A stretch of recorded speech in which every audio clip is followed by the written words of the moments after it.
Welcome, everyone, to our latest episode of the Hire Her podcast, put on by Talent Collective, which is a global community for women in talent acquisition. I'm Natalie Stones, one of the co-founders, and I'm joined here with my other co-founder. Hi, I'm Krista Tan, co-founder of Talent Collective. And we are here. Our podcast is meant to empower and elevate women's voices within the TA community. We have such a great opportunity to meet these fabulous women within our community and local chapters, but there are so many awesome ladies that we want to be able to elevate and share their voices with the broader audience. So we're joined today here with Grace Redman. She's the president and owner of Stansbury Staffing. It was recognized as #1 staffing firm in her area within the Bay Area here, San Francisco. And then last year, it was named one of the top 5 women-owned businesses within the region. So that is a great accomplishment. She's also a successful entrepreneur, success coach, speaker, and best-selling author of Can I Live? Dare to Go From Effed Up. I'm just going to let you say it. I don't want to.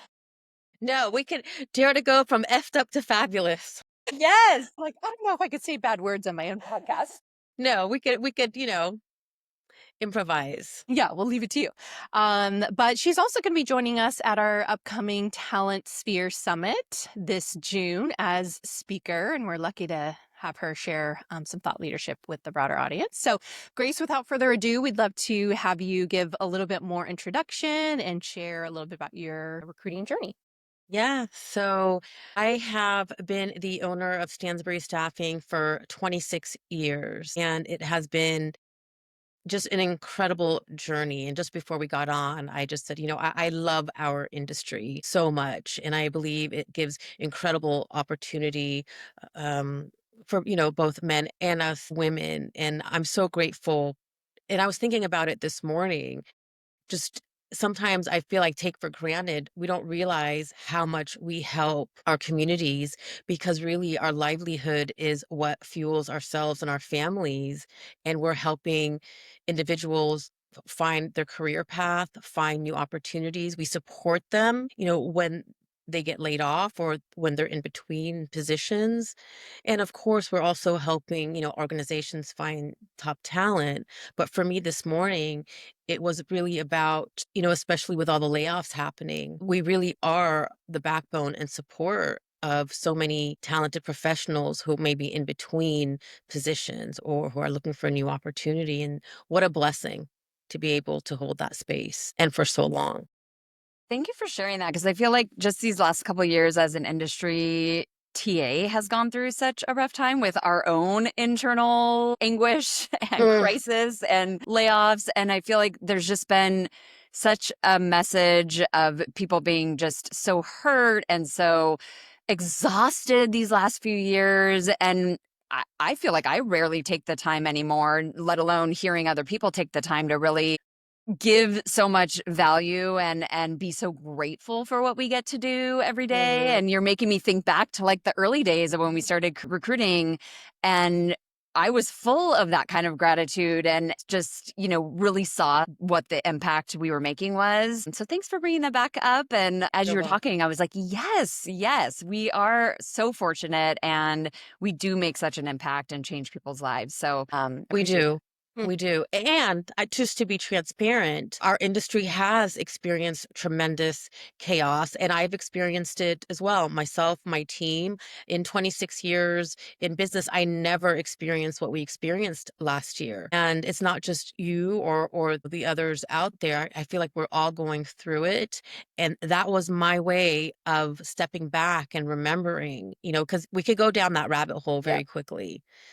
And I'm not going to front, I feel like at some point in the last 18 months, I've allowed myself to go down that rabbit hole. And then what brings me back is, okay, well, go be of service. So I want you to know that I've also felt the chaos and the pain of the last, several years. I mean, you'd have to be a complete robot to not have felt the pain of the last few years. But, I think it's so cyclical, right? You've been in this industry for a long time. I've been in it for now 15 years. I came into the industry in a recession. So I think it was, for me personally, the best time to learn our industry because I worked the hardest I'll ever work in my Mhm. entire life. But then, like, with so many good positive years, and then now this kind of readjustment, right? But I feel like we're now starting to come out of it. And yeah, it's exciting to, be Yes. again and Yes, feel. I'm really excited to come out of it. This has been the longest cycle I've experienced. This cycle for us was more challenging than 2009. It was more challenging financially than 2009. 2009 was more challenging for me emotionally and mentally. However, because I've learned to manage my state and reframe and go to gratitude, it hasn't been as challenging emotionally and mentally. I've taken it as an opportunity to grow, expand, have time to, focus on the coaching side of the business, to connect with other business owners. And I'm going to be grateful once we're out of it. Okay, I'm gonna go totally off script here and apologize because usually I'm the one. Wow. I know she No, usually I goes off love it. script. I usually am like straight to script. But you're sounding very much like somebody that I follow. And when you talk about changing your state, uh, Hmm. tell us more about that. That's a very like Tony Robbins thing. I don't know if you Hmm. follow Tony Robbins, but I've been to one Yes, of I his have. conferences. He talks a lot about managing your state. Tell us more about how, like, what are some things that you do to manage your state and your emotional and mental state? Sure. And it's 11:11, so interesting. So for me, managing my state is one of the key factors to my success. I am aware that if I manage my state, I will continue to elevate, soar, and be successful. So I've played this as a game for many years. I started the coaching side of the business 10 years ago. And although I've been doing personal development, since I was 15, 10 years ago, I learned about managing your state. And some of the things I do is just what I shared. I go to the gratitude. Okay, yes, I cannot control what's happening in the industry right now. What am I grateful for? One. Two, what can I control? I can control my perspective. And also, I know this may sound cheesy, but another way I change my state is I put some great music on. I start, moving my body, making some noise, and I mean, look at, we just changed our state right now. Yes. And it automatically changes how I feel. And the other really big one is I connect. I reach out to someone who's like minded and I connect like we're doing right now. And that really helps me shift my state. It doesn't mean that I don't honor the emotions that I'm feeling, the sadness, the anger, the frustration. I definitely honor those and I acknowledge them. And for me, it's important that I move out of them sooner than later. Yeah, that's And great. so those are just a few ways I manage my state. And I will, be sharing some of those concepts when I speak at Talent Sphere in June. Great, great. You're making me think of a recent situation. So I had started dating someone new and we were actually on vacation and he said something that like, and I can't even remember what it is now, it was close to a year ago, but he said something that like kind of like bummed me out. And we were getting ready to go out, and I remember I was, like, doing my makeup, and I, like, put on pump you up music, like, I was like, Yes. "I'm on vacation, I'm not gonna get into this, like, Debbie Downer state, I'm gonna, like, pick my spirits back up," and he noticed later, and he came back, he's like, "I know she put on different music, like, what was that all about?" See, I I was love like, it. "Yeah, I needed to change my state, and I Yes. wasn't gonna let myself, like, Mhm. get bummed about whatever it was." Exactly. And so one of the most powerful principles that I learned, and I really wish I learned it sooner, but you don't know what you don't know until you know it, was the most empowered person in the room is a person who takes nothing personal, which goes back to they're managing their state. And on my podcast, I had two guests back to back last week, and both of them talked about high performance, and both of them talked about the key. Number one is how you manage your state. They phrased it differently, but it was the same thing. And one of the gentlemen, he talked about, if you're in a restaurant and your ex walks in with someone else, manage your state. That's powerful. I said, whoa, Yeah, yeah, that's a tough one. that's a tough one. Unless you were the one You that know, left them. That's true. Right? It's a tough one. However, again, both of them stated that it was the number one key indicator for high performance and high performers. Yeah, didn't anticipate we were going to go down this path, but it's making me even think about Krista and I's partnership, Hmm. relationship, right? Like we've known each other for so many years, but I don't think until we actually started running a business together where I felt totally comfortable to be like, girl, you are having a day, are you? Like Hmm. we could be Hmm. very transparent Yes. with each other and just like help change each other's Hmm. state.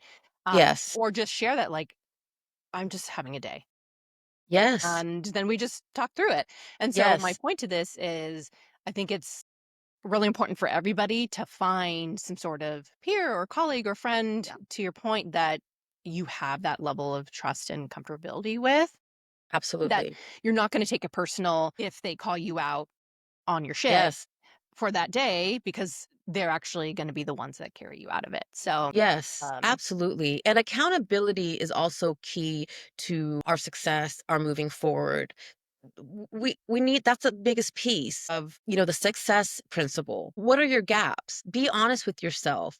Put your mess on the table and then take accountability. And I know we're just talking about, we're in a mood and having someone call us out, which is great, but also being, transparent with ourselves and honest with ourselves and calling ourselves out and holding ourselves accountable to why something's not working in our lives. Yeah. Well, I think Tony Robbins even says something like this, but it's like, something goes awry, something's a mess. Like we are all usually somewhat affected by the circumstance at some point, but like allow yourself a set amount of time to be Yes. bummed or to be regretful or to be whatever the feeling is, and then move on. Like mhm. Yes. I'm going to give myself an hour here to wallow and cry and feel the feelings, but then I'm going to get outside. I'm going to go for a walk. I'm going to put on my headset and I'm going to shift it. Right. So I Yes. think that's the difference of high performers, not that they just Yes. stuff all their feelings inside, but like feel the feelings and then move on. Right. Yes, yes. Also, I allow myself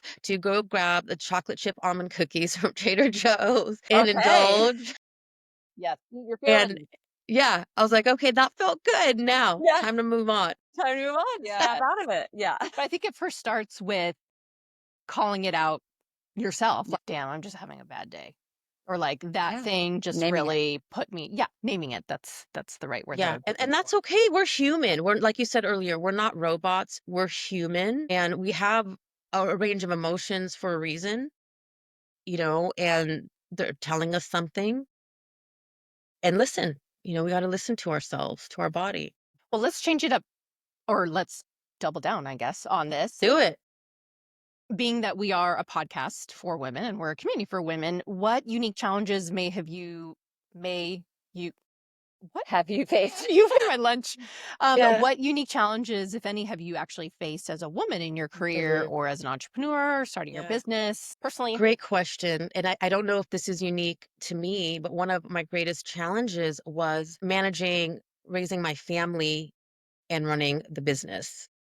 And there was a time where I was down on myself and I told my husband, I said, I should have already had opened, two or three more offices. Mm. And I felt that I didn't do enough. And he said, "What is wrong with you? You are not only, running a business, you're raising a family."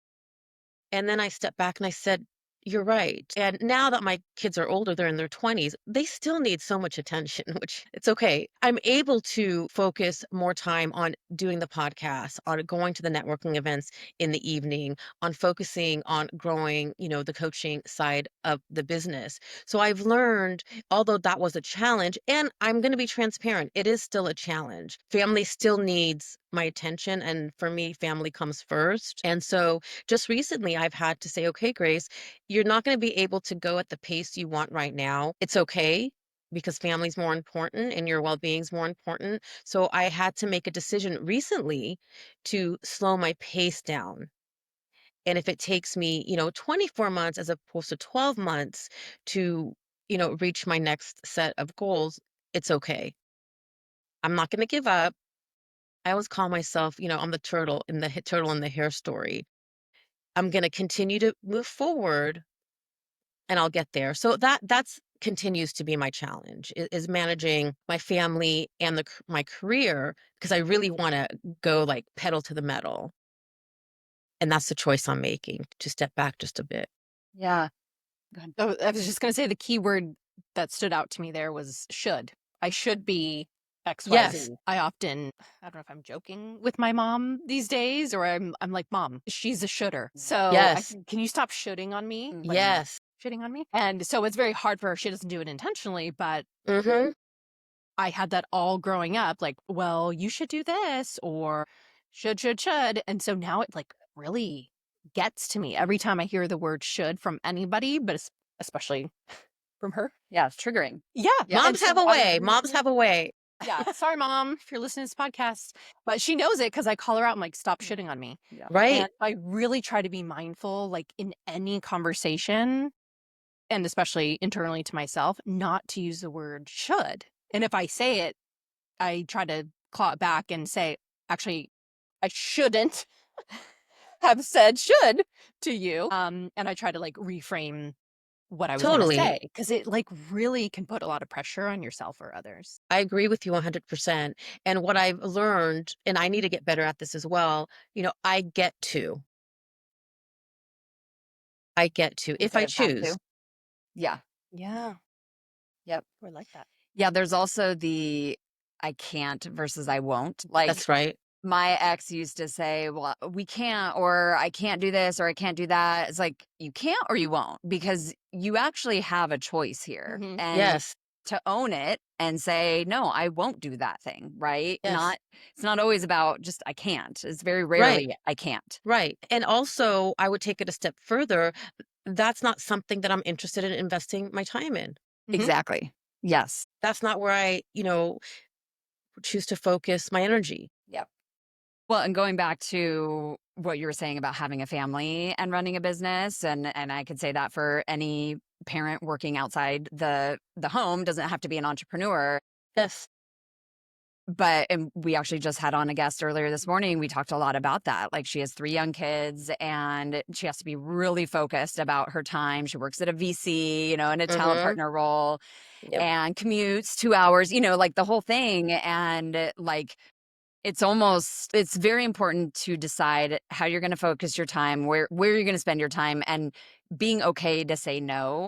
Like Yes. I just got asked to do a podcast and I sent it to Natalie. I was like, hey, do you want to do this one? And, thinking like, I don't have time. And like, you know what? I'm just going to say no. Like Yes. it's not in the cards right now. Mm-hmm. And I told the guy, reach out to me in 6 months. Like maybe I'll Mm-hmm. be in a better place by then. But like right now, it's just, even if it's 30 minutes, this isn't a top priority for me.